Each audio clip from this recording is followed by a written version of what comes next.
Welcome to another World History 2 topic walkthrough, brought to you by Mr. Michael, Social Studies teacher. This video is here to help you fill out your lecture notes, understand the big ideas, and maybe even laugh once or twice. So grab your notes and let's get started. Welcome back, historians. Last time we explored how the scientific revolution flipped the script on how people understood the world, from trusting faith and tradition to demanding logic and evidence. Now imagine those same "let's question everything" vibes spreading beyond science into politics, economics, and society itself. Welcome to the Enlightenment, the era where thinkers basically said, what if we used reason to fix everything? By the end of this lesson, you'll see how these new ideas about human rights, government, and freedom completely changed the game and sparked revolutions around the world. So where exactly was all this thinking outside the box happening? Take a look at this map. These are the centers of enlightenment around 1740, mostly across Europe, especially in places like France, England, and the German states. Coffee houses, salons, and universities were buzzing with debate. Philosophers, scientists, and reformers were literally spilling tea and ideas about reason, rights, and reform. You can think of this as the OG internet, where ideas went viral through books, letters, and secret societies instead of social media. Next, we'll break down what these Enlightenment thinkers were actually saying, and how their ideas about reason and government began challenging centuries of old-school power. Here's where Enlightenment thinkers started asking the ultimate power question: who actually has the right to rule? For centuries, kings claimed divine right, basically saying God chose me, so don't argue. But Enlightenment thinkers were like, yeah, we're going to need to see some receipts. The new idea? Governments don't get their power from God. They get it from the people. This was the birth of the social contract theory, the belief that rulers only have authority because citizens allow them to. If leaders break that trust, the people can take that power back. That was a total game changer, and it made absolute monarchs very nervous. Next, we'll meet the philosophers who took these radical ideas and gave them names, logic, and some serious attitude. All right, now let's get into what these Enlightenment thinkers were actually preaching, their core philosophy. They believed truth isn't something handed down by kings or priests. It's something you discover through reason. Nature? It's not scary or sinful like people used to think. It's logical and good. They also believed happiness wasn't just for heaven. You could find it right here on Earth. Big upgrade. And they had total faith in progress, that humans could keep improving through knowledge and science. Finally, they pushed liberty, the idea that people have the freedom to choose how they're governed and that those rights should be protected by law.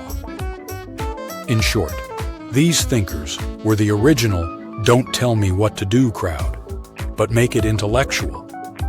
Next up, we'll look at how different Enlightenment philosophers applied these ideas to real issues like government, society, and human rights. Okay, so where did all these big brain ideas actually come from? Picture a group chat, but in real life, called salons.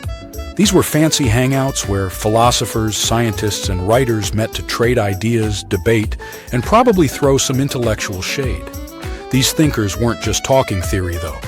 Their ideas helped shape major documents like the U.S. Declaration of Independence, the Bill of Rights, and even the Constitution. They believed society could always move forward, that progress wasn't just possible, it was necessary. They also pushed for a more secular outlook, meaning less control by religion and more trust in science and reason.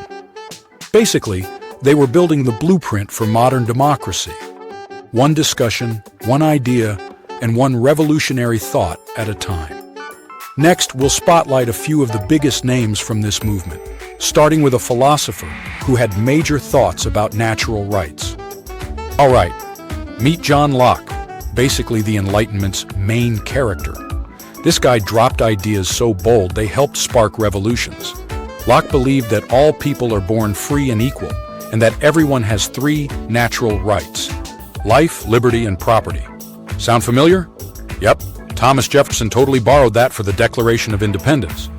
Locke also said if a ruler starts acting shady, taking away rights or abusing power, the people not only can rebel, they should.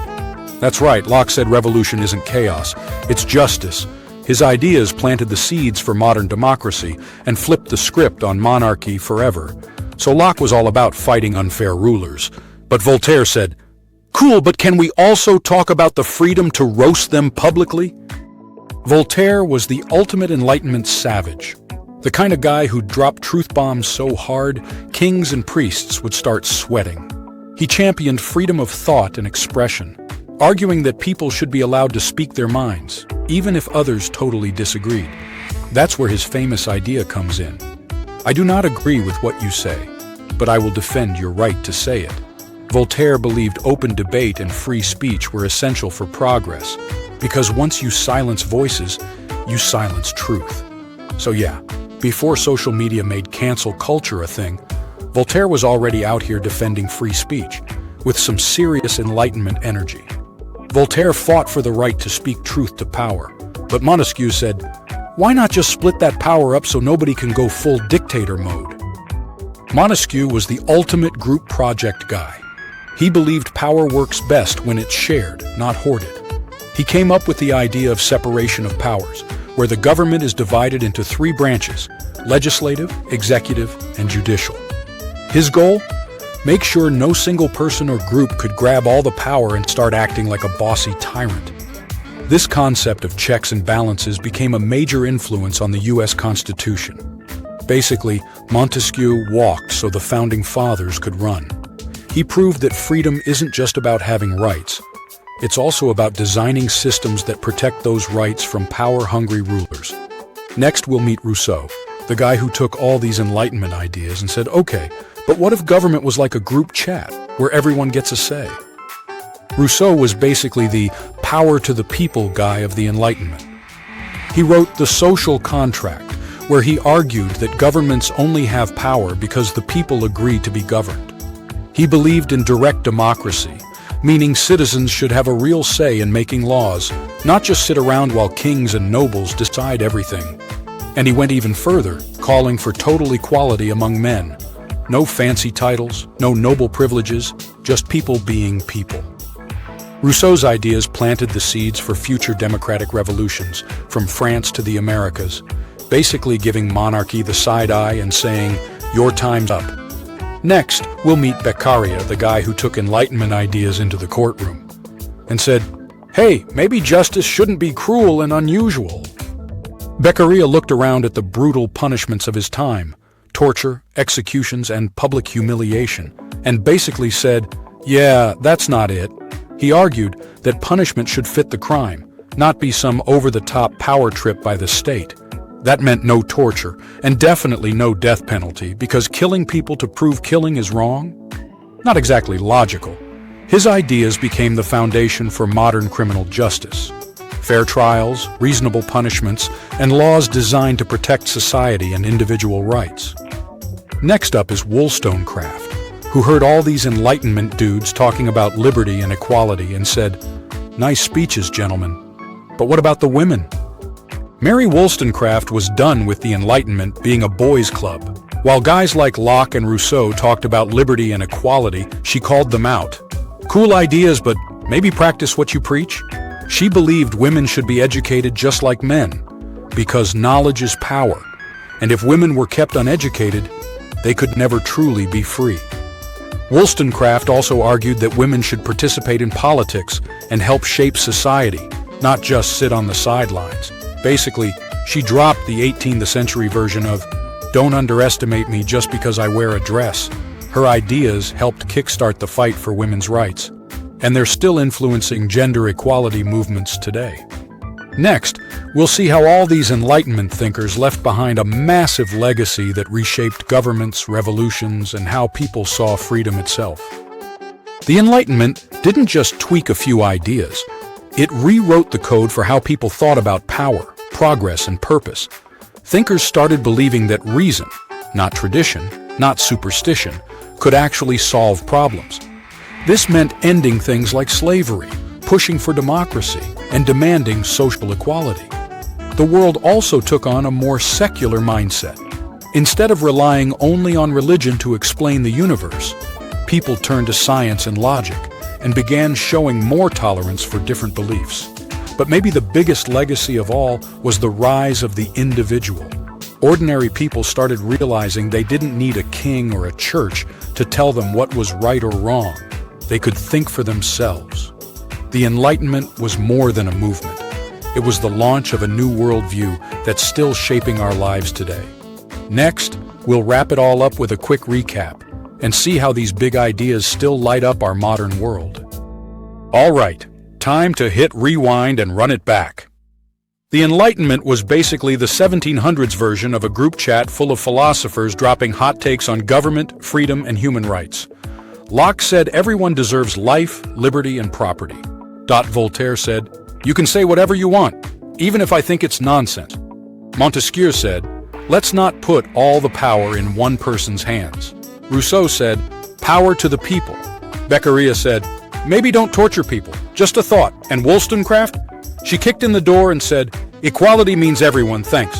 Together, they sparked revolutions, rewrote constitutions, and proved that reason and debate could change the world. Now, before we sign off, it's your turn to think like an Enlightenment thinker with a big brain bonus question coming up next. All right, time to put those Enlightenment brains to work. Throughout this lesson, we've seen how thinkers like Locke, Voltaire, and Wollstonecraft flipped the script on government, rights, and equality. So here's your challenge. No surface-level answers here. If you lived during the Enlightenment, which idea do you think would have been the hardest for people to accept, and why? Use specific evidence from at least 2 philosophers to back up your answer. Think about how those ideas might have threatened kings, the church, or even the everyday social order. Would you have been brave enough to stand by those beliefs? Nice work, scholars. You just crushed the Enlightenment. If this made you rethink how ideas can change the world, hit that like button and tell me which Enlightenment thinker you'd want to debate over dinner. And get ready, because next time we'll see how these ideas sparked actual revolutions.